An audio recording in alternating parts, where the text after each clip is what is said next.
Parlons de l'amour. C'est évidemment un sujet universel, difficile et en même temps facile. On le voit dans la relation entre un parent et son enfant, on le voit dans les couples, on le voit aussi dans la relation entre un animal et son maître, ou entre les animaux eux-mêmes. La question, c'est de savoir s'il s'agit vraiment du même sentiment.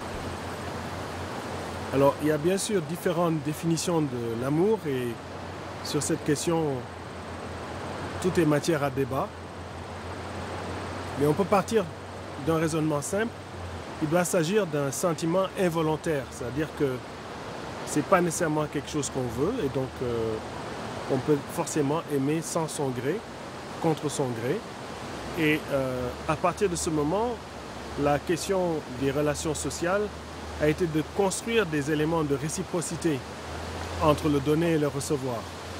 Anthropologiquement, chaque société a une réponse différente à ce phénomène, mais à mesure que la modernité s'installe, les hégémonies des modèles dominants, les narrations des formes du mariage, du coup de foudre, des conceptions du monde, viennent bien sûr dominer les conceptions et les acceptions différentes qui existent de par le monde.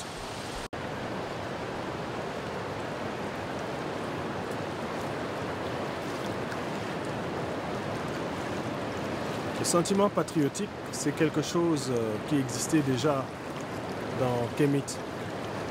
C'est aimer son peuple, aimer sa nation. Et pour des internationalistes, il y a un équilibre qu'il faut retrouver. Et pour des internationalistes panafricains, un plus grand équilibre encore.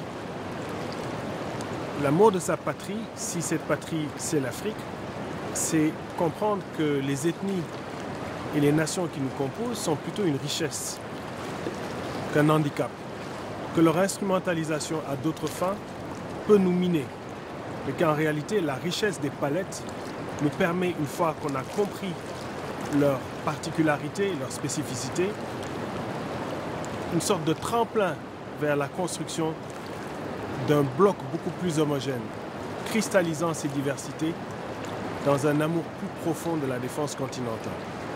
Et pour ça, il faut que les jeunes se repolitisent.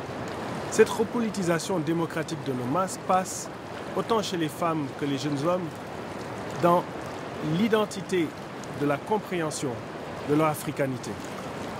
Cette africanité, par exemple, qui est exprimée dans le tchou, que vous voyez un peu partout, autant dans nos diasporas que dans le continent, le trait ontologique que nous avons de notre culture, de notre héritage, le fait qu'on n'a pas peur du lendemain, l'optimisme presque impénitent des sociétés africaines.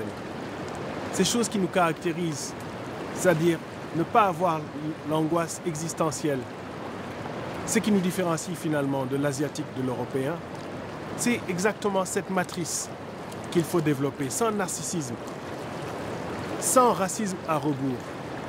Et donc la repolitisation suppose que les gens s'organisent politiquement pour la construction d'un panafricanisme authentique, où nos différences deviennent des forces, mais où une sorte d'idéologie commune de l'amour de la patrie panafricaine devient le fil conducteur qui nous anime.